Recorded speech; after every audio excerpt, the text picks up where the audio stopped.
Bienvenidos a los encuentros TCM Zabaltegui, un encuentro que durará aproximadamente 50 minutos, pero 50 minutos en los que tendremos la oportunidad de visitar muchísimos territorios, y no me refiero solo a territorios geográficos, sino también a territorios artísticos y territorios de talentos diferentes. Hoy tenemos nuevos directores, jóvenes directores, una cantante, música y artista de la talla de Laurie Anderson y un veterano director español, Fernando Colomo, que ha hecho una película que firmaría cualquier nuevo director por su frescura y por su valentía.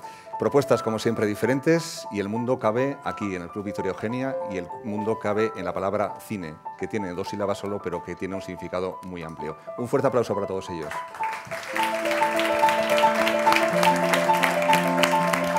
Hola, ¿qué tal?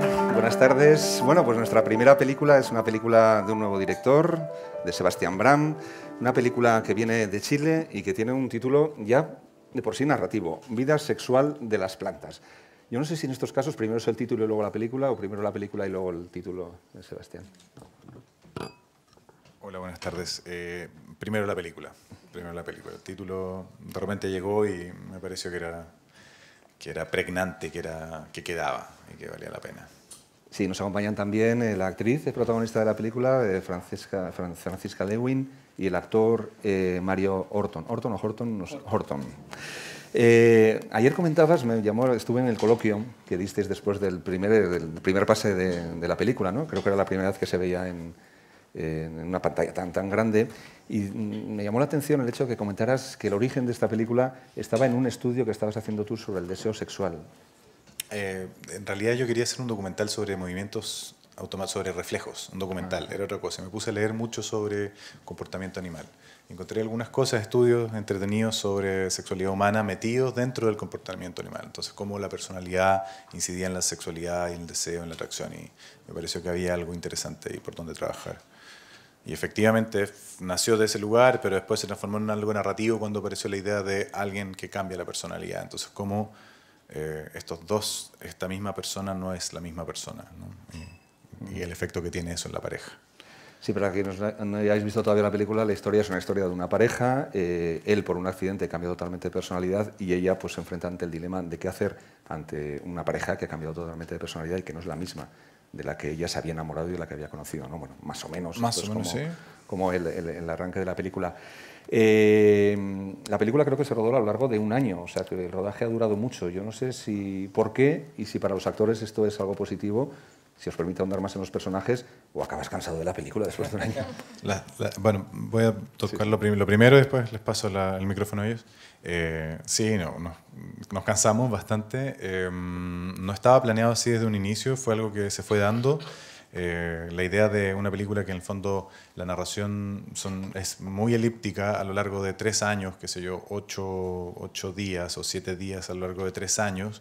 Entonces queríamos darle en el fondo vincular el proceso de realización con ese tiempo, porque a mí me cuesta mucho de repente siento muy falso cuando 3 meses más tarde y me ponen como, me obligan a decir. Entonces me gustó, por un lado, que podíamos ocupar las distintas temporadas del año, en realidad, no insert, sino tener realmente la acción situada con personajes en lugares que van cambiando los mismos lugares, y que los mismos personajes uno siente un poco que los actores van cambiando de look, que están, que son más pálidos, más bronceados, con más pelo, menos pelo, más gordo, más flaco, que en algunos casos ocurre.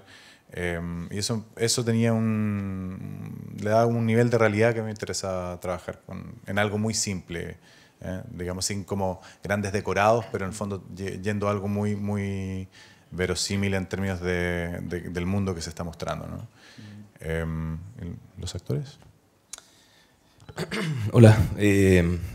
Sí, fue un desafío bastante particular, porque uno no está acostumbrado a vivir estos procesos en los que dejáis suspendido un trabajo durante un tiempo y tienes que retomarlo a lo largo de todo un año. Pero eso le fue entregando una especie de biografía a los roles también, que era interesante, porque, como decía Francisca ayer en el coloquio, uno empezó a trabajar con la memoria del rol también, que era acumulativa en el tiempo. En mi caso, como la película fue realizada de manera cronológica. Yo en la mitad de la película desaparezco y desaparecí también del proceso de rodaje para volver al final, a la escena de cierre. Y también esa laguna en el tiempo me proporcionó un cambio natural en el rol, digamos, que fue interesante. Además de que la película fue hecha a partir de casi pura improvisación. Había un guión con el cual el director fue bastante caprichoso y iba proporcionándonos información parcial, entonces nosotros teníamos que ir elaborando el trabajo desde ciertas intuiciones, desde ciertas directrices puntuales, en una comunicación muy fuerte con la compañera de escena y nada, se convirtió en un proceso muy distinto, muy atractivo y yo creo que la película de alguna manera refleja esa frescura. Y Francisca, ¿cómo viste este rodaje? Porque tú no te pudiste ir durante todo el año, porque estás prácticamente en todas las escenas de la película, más que él. Claro, igual mi año tenía otras cosas también, porque eran como algunas cápsulas repartidas durante todo un año, pero claramente era una película que habitó mi vida durante un periodo bastante largo y eso es único de vivir, por lo menos para mí hasta ahora. Creo que fue un acierto de parte del SEBA y de todo el equipo haberlo hecho así. Como él mismo decía, cambia nuestro look y cambia nuestra cabeza, cambiamos nosotros y en la película eso se siente a nivel muy sutil, pero se puede percibir que no somos los mismos desde que partimos a que terminamos.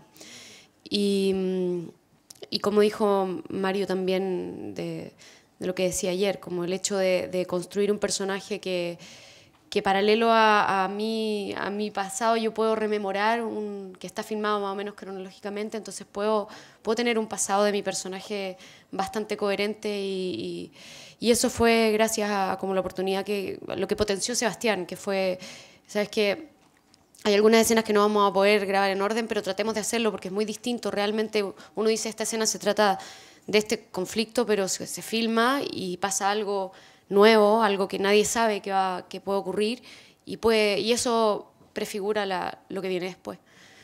Sebastián, ¿y esta forma de no dar toda la información a los actores y de improvisar, cómo fue este trabajo? Era un objetivo, digamos, como que yo me planteé como objetivo estético de lograr combinar un guión muy estructurado, que yo sabía que tenía 140 páginas, con una versión de los textos escrita, completa, pero tratar de darle una superficie, una topografía de naturalidad a esto que era tan como un tren que iba en una dirección. De alguna manera en respuesta al trabajo que había sido mi primer largometraje, que era muy de plano secuencia, largo, el centímetro exacto, el segundo exacto, el semitono exacto, era todo muy controlado. Entonces era descontrolar un poco y dar la oportunidad de que el carisma y la personalidad de los actores realmente terminara de construir el texto. Y por eso también tomaba decisiones como que es bastante simple en términos de puesta en cámara y es como hay bastante plano contra plano que está hecho básicamente porque son improvisaciones que yo dejo que trabajen y ahí terminamos sintetizando en el montaje y había que tener obviamente cortes, pero no me iba a ir a hacer un plano cronometrado con gente que está básicamente buscando y que yo le decía, dale, insiste por acá, dale vuelta, muchas instrucciones a Mario para que trabajara sobre Francisca. Entonces ese fue como pero con preeminencia absoluta fue el trabajo actoral, el objetivo. Sí, como suelen decir, hay que improvisar sobre lo que se ha preparado muy bien, ¿no? Claro. Pues nada, una propuesta con un título chocante, llamativo, pero que la película está muy por encima y se responde bastante al título, pero la verdad es que si la gente va a ver la película por el título, se llevará una gran sorpresa, porque verá una grandísima película. Una propuesta de Chile, es la segunda que vemos de Chile este año aquí en el Club Victoria Eugenia. Muchísimas gracias por esta película y digo siempre lo mismo a los nuevos directores, hasta la vista. Gracias. Pues nuestra segunda película es una película francesa, Trois souvenirs de ma jeunesse. Ellos son los dos jóvenes protagonistas de la película, jovencísimos protagonistas. Ella es Lu Le Collinet y él es Quentin Dolmer. No sé si lo he dicho demasiado bien, ¿no? Sí, c'est bon. Bueno, ellos son los protagonistas de una película dirigida por Arnaud Desplechin. Los dos es la primera experiencia que habéis tenido en el cine y me gustaría que me comentarais en un principio cómo os llegó esta película y un poco cómo ha sido vuestro debut en el cine. ¿Cómo es qu'on a été pris sur le film? Bueno, sí, cómo llegamos a la película, ¿verdad? Sí. Bueno, pues hubo un casting abierto a profesionales, pero también a actores y actrices amateurs en París. Y a mí mi profesor fue el que me llevó hasta allí, porque yo estudio teatro. Así que, bueno, hice un casting, 2, 3, y en mi caso fue así, simplemente. En mi caso, sí, fue muy parecido.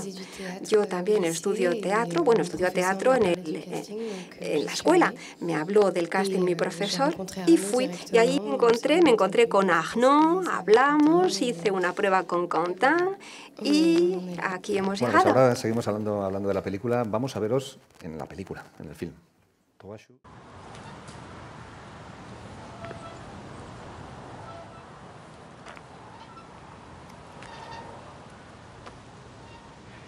Tu t'appelles Esther et t'es dans la classe de ma sœur. Paul. Je sais. Tu crois que j'ai pas remarqué que tu me suivais? Ah si, je crois que t'as remarqué. J'arrête pas de te manger des yeux. Je fais toujours cet effet-là. Ah bon? Ouais. Je fais ça aux garçons. Tu m'as remarqué il y a 2 ans. C'était il y a 2 ans, je crois. Oui. Tu n'arrives pas à m'oublier. Tu m'oublieras jamais. Ah bon? Ouais. Je fais cet effet-là. Pourquoi? Parce que je suis exceptionnelle. Je suis pas comme tes connasses de copines. Bla bla bla bla. Pénélope et ma sœur. Quoi? La película está contada en flashbacks. Cada flashback es una pequeña historia sobre el protagonista. La más amplia es la que vosotros contáis, esta historia de amor entre dos protagonistas muy jóvenes. Estos personajes se recuperan los personajes de una película de Arnaud Desplechin de hace 20 años, Mi vida sexual. ¿Os obligó de alguna forma el director a que vierais la película, imitarais o de alguna forma tuvierais relación con esos personajes que ya habían aparecido antes en el cine? ¿Cómo fue este proceso? No, en absoluto. Al contrario, nunca ni siquiera nos habló de esa película y nunca nos pidió que la viésemos. Y creo que ni siquiera tenía ganas de que lo hiciésemos, prefería que no. Lo que quería el director era que nosotros fuésemos nosotros mismos y que no tratásemos de imitar a esos otros actores ni a sus personajes. Y así, de esa manera, podríamos aportar nuestra frescura por el hecho de ser jóvenes y de que esta fuese nuestra primera experiencia. Sobre todo, yo creo que le interesaba más eso que copiásemos algo que ya se había hecho antes. Sí, estoy de acuerdo. A mí tampoco me pidió que la viese. Pero yo para el casting, como tenía miedo, pues sí, me vi todas sus películas anteriores, así que hice trampa. Y sí, el joven Mathieu, sí que es cierto que me influenció, me inspiró. Pero cuando vi que Arnaud no me pedía que copiase como lo había hecho, dije, bueno, pues igual he hecho una tontería. Así que no, desde luego, no nos hemos basado en ellos. Hemos intentado dar nuestra frescura. Hemos visto que así le gustaba al director y dijimos, pues sigamos así. Curioso también porque eres Mathieu Amalric, el actor de Amalric, cuando es joven. No sé si de alguna forma también tenías que imitar o tomar gestos, o no lo sé, o sea, porque era una cosa rara. Mathieu Amalric sale en la película también y tú lo interpretas en el flashback cuando es joven. No sé cómo fue tu relación con Mathieu. Mathieu, en fait, je l'ai vu vers la fin du tournage. Le vi hacia el final del rodaje y es una persona, bueno, que le vi al final porque, claro, trabaja mucho y está muy comprometido. Pero esto, bueno, creo que esto forma parte de la magia del cine y es que yo al final no imité a Mathieu, nadie me pidió que le imitase, no trabajé con él, pero aún así funciona. Pero todo eso es gracias a Arnaud Desplechin, claro, gracias al director, gracias a él todo esto funciona. Yo, claro, nunca había trabajado con Mathieu y todo funciona, así que insisto, todo esto es gracias al director. La película se presentó en el Festival de Cannes, en la quincena de realizadores.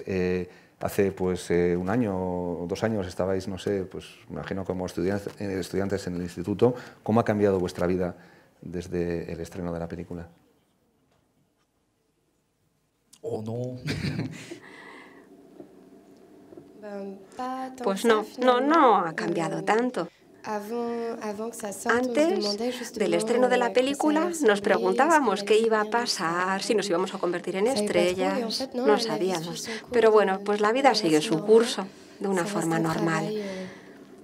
Sigue siendo un trabajo más o menos como otro. Y simplemente intentamos seguir trabajando, seguimos teniendo los mismos amigos, nos siguen interesando las mismas cosas, aunque luego, bueno, también claro, hay ventajas como el hecho de estar aquí en San Sebastián, invitados por este festival, claro. Pero al margen de eso, la verdad es que no. Nuestra vida sigue siendo relativamente normal. Bueno, yo siempre he querido ser actor, así que para mí esto es una suerte. Por ejemplo, he dejado de trabajar en McDonald's. Ahora ya no necesito trabajar en McDonald's. Pero sí, es cierto. Hemos tenido la inteligencia de rodearnos de personas que nos han aconsejado bien. Bueno, esas personas nos han aconsejado y nos han dicho, seguid siendo como antes. Y por eso nuestra vida no ha cambiado. Pero, por ejemplo, estar aquí comiendo este jamón tan rico en San Sebastián, pues nunca me había sucedido antes. ¿Proyectos así a corto plazo como actores? Bueno, ahora estamos en un periodo de casting, sí, hay algunos cortometrajes en los que estoy pensando. Sí, poquito a poco tengo un agente, claro, antes no tenía agente. Yo sí, ya he rodado algunos cortometrajes y también voy a seguir rodando en los meses venideros, quizá incluso algún largometraje, pero todavía estoy en fase de casting, no puedo hablar de ello por superstición, lo siento. De 10 años, cuando volváis aquí a San Sebastián como estrellas, diremos, estos estuvieron antes de ningún sitio, aquí, en los encuentros TCM Cinema al Día. Muchísimas gracias a los dos, muchísima suerte, la película hacéis un grandísimo trabajo, así que tengáis un grandísimo futuro. Muchas gracias.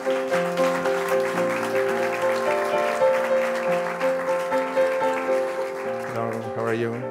Bueno, pues nuestra tercera invitada de hoy es nada menos que Laurie Anderson, cantante, música, vida artista, artista en general, inclasificable, que viene a presentar una película que yo tampoco sé muy bien definir. Yo la podríamos definir como quizás como un ensayo.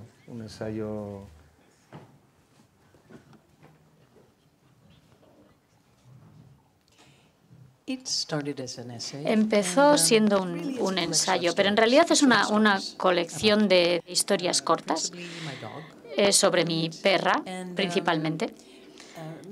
Y que hay como unas 25 historias. Una historia sobre su perro, una historia que nace a partir de la muerte de su perro, Lola Bell.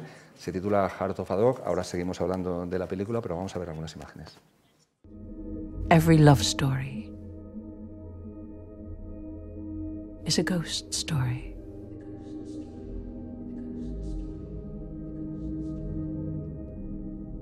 Said David Foster Wallace.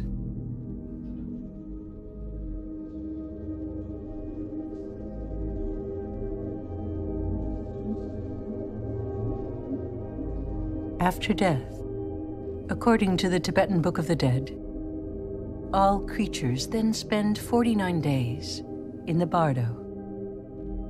And the bardo isn't a place, it's more like a process that lasts 49 days as the mind dissolves and as the Tibetans believe, the consciousness, or let's say the energy, prepares to take another life form.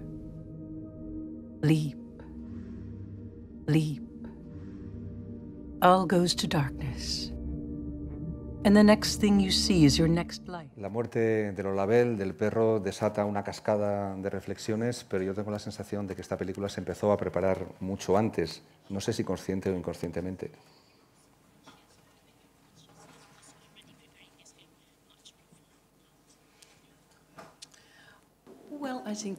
Bueno, creo que se puede decir que he estado trabajando toda mi vida en esta película, en cierto modo, pero el proyecto en sí empezó hace unos cuantos años y, como en muchos casos, al principio empezó de una manera muy diferente.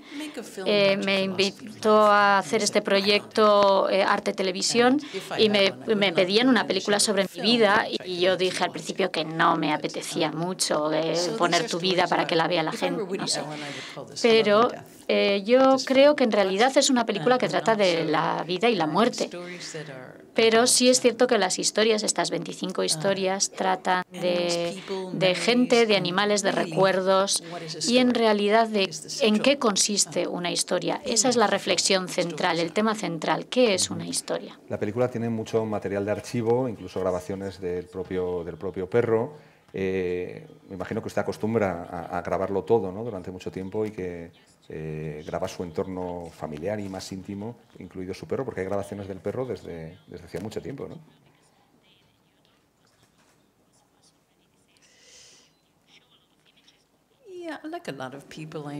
Sí, bueno, como hay mucha gente que nos gusta sacar fotografías, rodar todo el tiempo, pero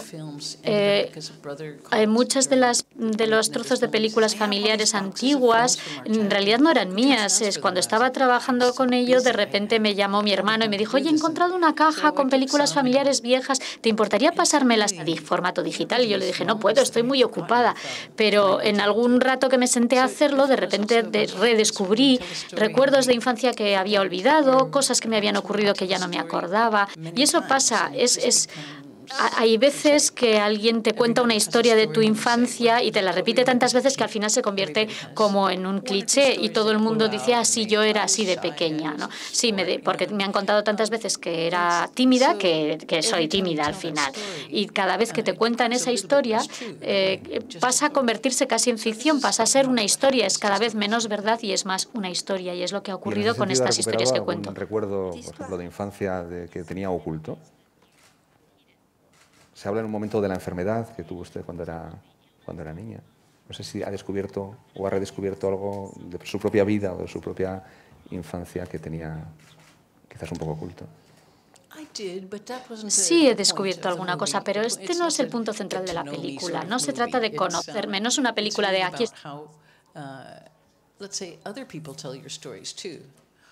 The way you get framed by the world, the way you represent yourself to the world.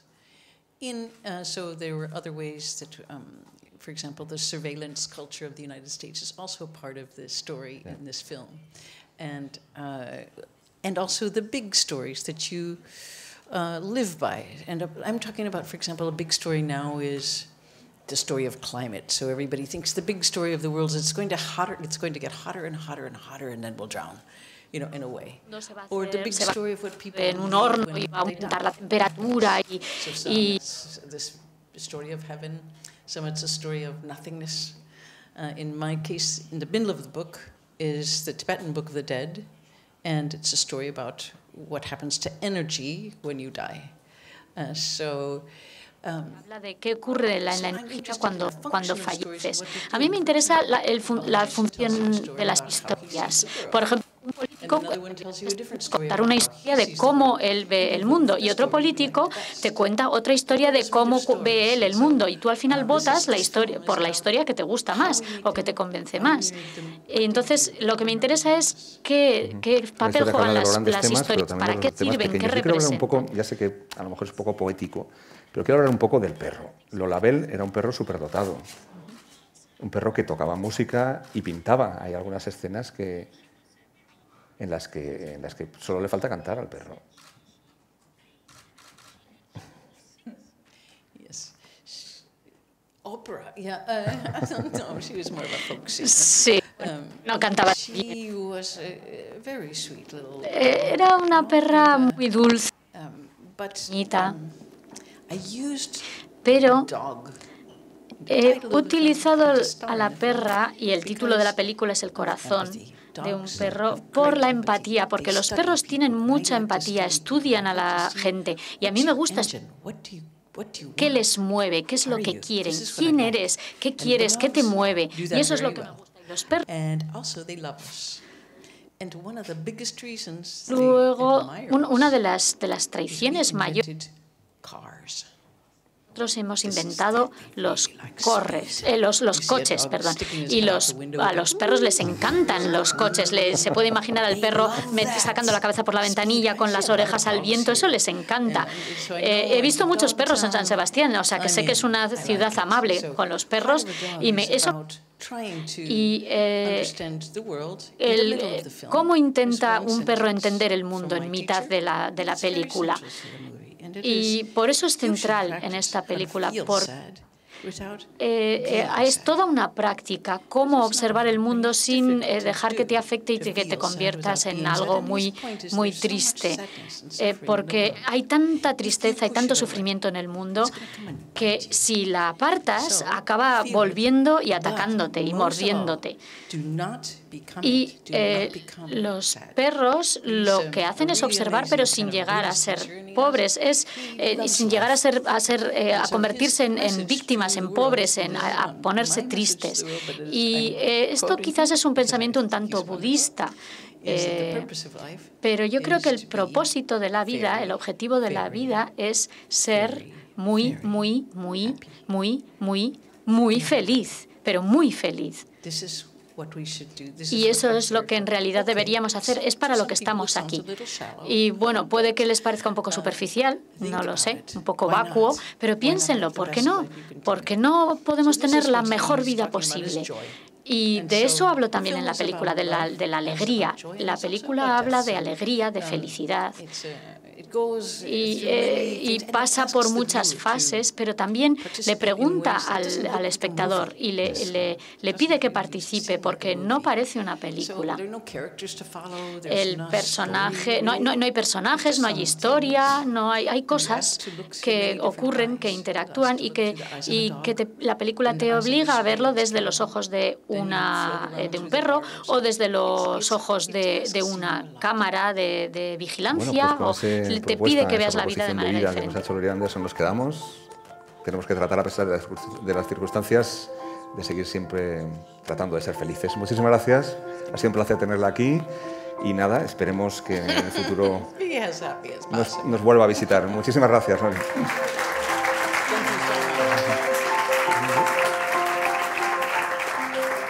Bueno, seguimos nuestra andadura de hoy. Seguimos la andadura de hoy y la siguiente película se titula The Hereafter. Él es el director, Magnus Monhorn, que viene de Suecia. Esta es su primera película, se presenta en Zabaltegui. Una película sobre un chico de 14, 15 años que está viviendo un periodo muy duro porque cometió un crimen en el pasado e intenta rehabilitarse e intenta volver a integrarse en la sociedad, pero se encuentra con muchísimas dificultades, ¿no? ¿Esta historia de dónde parte?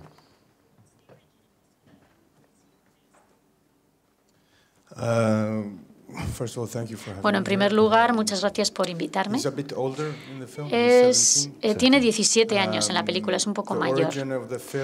Y el origen de la película la película trata sobre un niño, es algo que leí en Suecia, En Suecia es un hecho real. Había un chico de 15 años que mató a su novia y que no podía aceptar su crimen, pero si tienes menos de 18 años en Suecia, lo máximo que te pueden condenar es a 4 años en un centro de detención. Y encontré todo el material, el caso, todos los archivos del caso, lo estuve leyendo, estudiando. Era un chico muy normal, la forma en la que nosotros consideramos una persona normal. No se trataba de un niño marginal, ni de una familia violenta, ni nada parecido. Había tenido una infancia que podía ser muy parecida a la mía cuando yo tenía su edad. Y esto me parecía muy provocador, porque yo no sé si hubiera podido cometer un acto así cuando tenía su edad, 15 años, no lo sé. Es muy difícil decirlo, pero quería escribir una historia en la que iba a intentar ponerme en su lugar tan difícil y intentar reducir la distancia entre mí mismo y aquello que me asusta y entrar en la parte oscura de mí mismo. Y la película en realidad trata de qué ocurre con este chico cuando sale del centro de detención e intenta reintegrarse en la sociedad, una sociedad en la que él cometió este asesinato y donde todo el mundo se conoce, es un lugar pequeño y en realidad trata de la confrontación entre él y las personas que conocía antes y cómo no son muy diferentes de él, aunque intentan diferenciarse de él. Pero emocionalmente son muy parecidas a él. Él no es un psicópata, no es un monstruo. Y durante la película vemos que las personas que le rodean también tienen la capacidad de cometer actos francamente malvados. Y son tan malos como la película pueda es lo que serlo nos ha él. comentado. Vamos a ver algunas imágenes. Ny elev i klassen.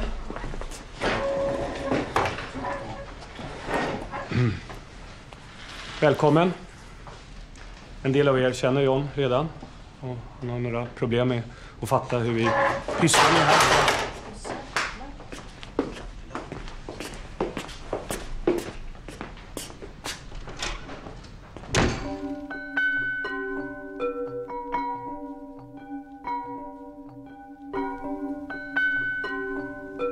Är det sant att Kim och den där tjejen är tillsammans? Älskar den här.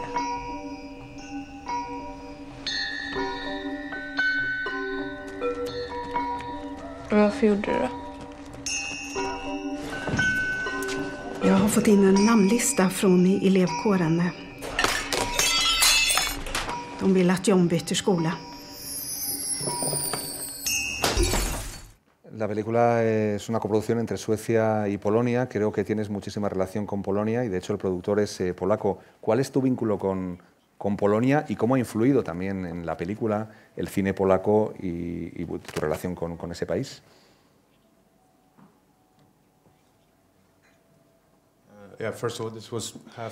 Bueno, esto es la mitad del tráiler, lo que hemos visto solo. Y vivo en Polonia, o bueno, he vivido en Polonia durante 10 años, fui a la escuela de cine de Łódź y mi mujer es polaca y mi hijo es polaco. Yo soy sueco de origen, pero en realidad soy casi más polaco que sueco. Yo no estoy pensando en volver a Suecia, llevo viviendo 10 años allá y es muy interesante que me guste situar mis películas en el entorno que conozco, en el país en el que vivo, porque en cierto modo, bueno, situar la película en Suecia para mí ha sido un reto y ha sido interesante porque conozco más de mí mismo y de mi desarrollo personal en Polonia, donde he vivido un desarrollo personal más radical, por así decirlo, o más importante. Y volver a mí mismo en Suecia, pero desde el punto de vista polaco ha sido muy interesante. Yo no creo que tenga una influencia directa del cine polaco. Puede quizás que sí tenga más una influencia de mis profesores polacos, de la forma de la escuela, de la forma de enseñar cine. Has trabajado con el director de fotografía Lukas Sal, al que conoceréis porque era el director de fotografía de Ida, esa película polaca que tanto éxito tuvo. ¿Cómo ha sido tu trabajo con él?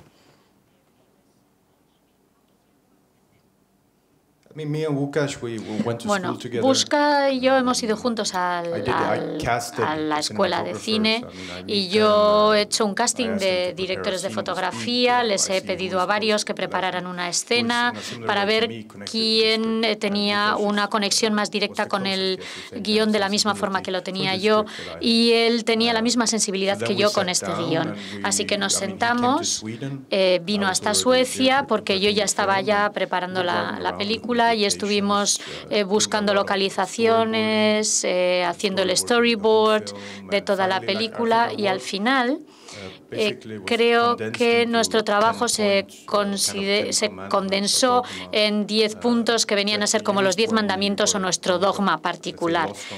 Que cuando estábamos perdidos en el set, cuando no sabíamos qué hacer, teníamos 10 puntos de lo que no queríamos hacer en esta película. Puntos como, por ejemplo, la cámara es un gato, no un perro, que para mí significa, no sé si a ustedes les dice algo o no, pero cuando una familia está peleándose, normalmente el perro se une a la discusión y salta y grita y es uno más de la discusión, mientras que el gato se queda en el alféizar de la ventana, frío y observador, viendo desde la distancia lo que ocurre en la familia. Y esa era la idea de nuestra cámara. Y como esto teníamos 10 puntos que describían cómo queríamos mover la cámara. Por ejemplo, la cámara siente mucho pero no empatiza, o la cámara se mueve mucho pero no empatiza. Es lo que confiere el estilo a la película. Creo que el carácter, la tensión, la temperatura emocional de la película viene basada fundamentalmente en los personajes, no tanto en la cámara. Creo que son personajes que están desconectados de sí mismos, que tienen miedo de sus emociones y son los que han creado la temperatura emocional de la película. Este chico que ha cometido el crimen tiene miedo a sus emociones, pero no solo él, sino que todos los personajes tienen miedo a sus emociones y por eso la cámara está desconectada de estos personajes para subrayar esta desconexión emocional. ¿Me permites que te lo copie en el futuro? Porque te citaré.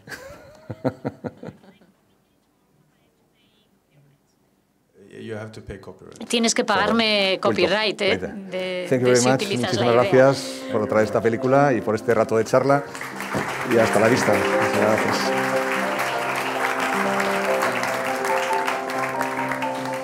Bueno, pues vuelvo aquí para encontrarme con amigos, para encontrarme con Fernando Colomo, director de La Isla Bonita, con Olivia del Can, una de las actrices de la película, y con Lilian Caro, que es otra de las actrices de la película. Bueno, a Fernando Colomo lo conocéis de sobra, habéis visto muchísimas de sus películas, pero ha hecho una película en la que... Me he dejado el micrófono por ahí. Otra vez, es que no puedo estar a todo. Pero Fernando, has hecho ahora una película que si yo la hubiera visto sin saber que la habías hecho tú, habría dicho que la ha hecho alguien de 25 años por la frescura que tiene, por esa libertad con la que habéis rodado. ¿Cómo ha surgido esta película y por qué esta forma de rodarla? Bueno, la película surge pues de pronto del descubrimiento de Menorca y de una idea que tenía muy antigua de contar una historia dentro de la isla, ¿no? La forma de contarla realmente es a favor de los actores. O sea, creo que estábamos pensando un poco cuál es la característica quizá de Isla Bonita, y sea que digamos, los técnicos, que eran muy poquitos, estaban a nuestra disposición y nosotros éramos como los reyes, por así decirlo. Dice nosotros porque él es el protagonista de la película, lo veremos y hablaremos sobre ello. Él se ha puesto en la piel de actor. Claro, cuando te pones en la piel de actor dices todo libertad, y cuando eres director solo pones líneas, ¿no? No es verdad, no es verdad. O sea, me he dado la misma medicina que suelo dar a los actores, que es mucha libertad, ¿no? O sea, intentar que no... normalmente sabéis que los rodajes, los técnicos, es un equipo tan grande que todos tienen que poner su granito de arena, ¿no? Y el granito se lo ponen en el zapato del actor, que lo complican mucho, ¿no? Entonces, pues la script dice, pues no, tienes que llevar el bolígrafo en el otro lado, o te tienes que tocar la nariz en tal momento, y todo eso va creando en el pobre actor, el de cámara dice, no te muevas mucho, que si no te sales y tal. Hay marcas en el suelo, hay marcas también para coger la luz, etcétera, ¿no?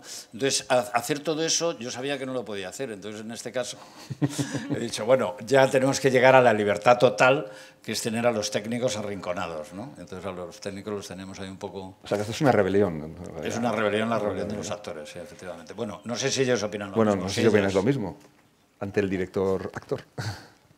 Pero la forma de la libertad de rodar. No, pero los técnicos estaban encantados y lo estuvimos hasta actuando.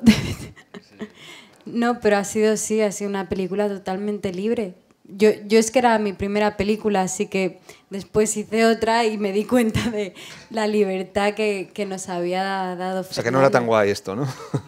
Era muy guay. No, digo la otra película. La otra también, pero era como más ortodoxa a nivel de equipo y todo. Y Lilian, ¿tú cómo viviste el rodaje tan libre? Bueno, yo tengo que decir que yo ya había trabajado con Fernando y la verdad que es que está aquí él, pero es verdad que con él te sientes... Yo siempre me he sentido muy libre como actriz. Es un hombre que te deja, confía en la creatividad del actor, que no todos los directores igual se atreven, sobre todo con actrices como yo. Él se ríe. Me gusta mucho trabajar con él por el tema, pues eso, que te deja libre. Entonces, en esta película no he sentido yo tanta diferencia. Claro, también es verdad que mi trama es diferente. Yo soy la única que no soy yo. O sea, yo soy Lilian y mi personaje se llama Silvia. Estoy casada con un hombre con el que no estoy casada en realidad. Y tiene su mujer. Y entonces he tenido que crear una ficción y hacerla lo más verdad posible, porque los lazos emotivos, emocionales que unían al resto de los personajes eran reales. Entonces, quizás en esta película es donde menos he hecho. Es decir, simplemente intenta pasar desapercibida y que no se note que eres actriz, que en mi vida se nota bastante porque no puedo evitarlo. Entonces, esa es mi experiencia, tampoco te puedo decir mucho más. Bueno, la película se titula La Isla Bonita, transcurre en Menorca y cuenta la historia de un publicitario en crisis que va a pasar unos días a Menorca. Preparados, acción. ¿Sabes que dicen que la mudanza es la tercera causa de depresión? Ah, bueno, y la segunda es el divorcio, o sea que imagínate. Qué bueno, ¿y la primera? Bueno, la primera la muerte de un ser querido, claro. ¿Quién es esa maleta? De Fer. ¿Qué está haciendo Fer aquí? ¿Sabes que estoy teniendo una idea, Miguel Ángel? ¿Ah? No, incluir a Nuria en el documental. ¿Aquí? Ahí, eso. Vale. Fernando se va a quedar en casa unos días. ¿Sabes si tiene pareja? No, ninguna. Ay. Yo en mi vida he tenido a mi alrededor una relación que funcione. A ver, Olivia, nadie tiene una relación que funcione. What are you doing here? Mañana me voy a tener que ir, creo, pero voy a volver en un par de días, ¿eh? Vale, si es así, nada. ¿Que te retrasas? Vale, bueno, no te preocupes, que ya Olivia se encarga de enseñarme todas tus esculturas que tienes repartidas por la isla. ¿No te gustó yo? Me extraña que te den calabaza, lo que me sorprende es que no te metan. Bueno, pues ahí veíamos a Fernando. Fernando, habías hecho tú tus pinitos a lo largo de tu carrera, habías actuado, habías hecho tus pinitos, pero un personaje tan largo y tan grande como este, ¿no? ¿Por qué te autoelegiste como actor de la peli? Yo siempre quería haber sido actor, ¿no? Pero de hecho, en los cortos de Super 8 y todo esto siempre actuaba. Lo que pasa es que siempre tenía el miedo de... recuerdo que Carmen Maura me decía, date un papel. Y yo decía, ¿cómo me voy a dar un papel? Un papel además protagonista. Y yo decía, no, voy a hundir la película y luego toda mi vida va a ser aquella película que se estropeó por la manía de ser yo el protagonista. Pero ya llegó un momento que había hecho tantas películas que dije, yo creo que ya es el momento. Y el momento se presentó con Isla Bonita, ¿no? y con estos personajes. Debo decir que el trabajo con ellas ha sido distinto, pero ha sido muy estimulante, lo mismo que el resto de los actores que también están por aquí. Sí, que está el equipo por ahí en la sala. Sí, ha sido muy estimulante porque ellos lo hacían todo de verdad. Es decir, daban mucha verdad, ¿no? Y entonces, para mí, como actor, era un regalazo. O sea, es decir, luego encima no teníamos problemas técnicos porque ya estaban los técnicos instruidos en que no nos dijeran tonterías y cosas. Bueno, cosas de estas que les gusta decir a veces, ¿no? Como que ha pestañeado mucho y tal, ¿no? Entonces ya en la siguiente tomas pestañas más, claro, o sea, porque ya está con esa cosa en la cabeza, ¿no? Y el guión, me imagino que el guión no está nada cerrado, que había mucha improvisación. ¿Cómo era el proceso de trabajo? El guión no lo tenía nadie. ¿Y tú? No, yo tampoco. No, el guión, digamos, lo que yo no quería era escribir los diálogos. Primero porque es una lata escribir diálogos y luego porque lo iban a hacer mucho mejor como se ha demostrado ellos, ¿no? Entonces yo lo que sí que escribía era, yo hice el plan de rodaje, es decir, tal día hay que rodar tal escena, ¿no? Pero, por ejemplo, de pronto ponía, pues, secuencia 28, cocina, casa Nuria, interior, día, tal, no sé cuál. Entonces ponía, Nuria y Fer hablan de lo divino y lo humano. Y entonces pasaba a otra secuencia. Para esa secuencia había dejado un día entero. Es decir, porque sabía que podíamos hablar mucho. De hecho, hicimos un plano de 18 minutos.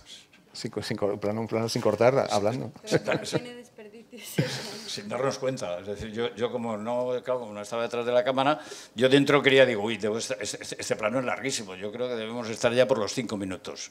Tengo que cortar, ¿no? Entonces ya corto. Entonces cuando corté, el de sonido dijo, ¡ah!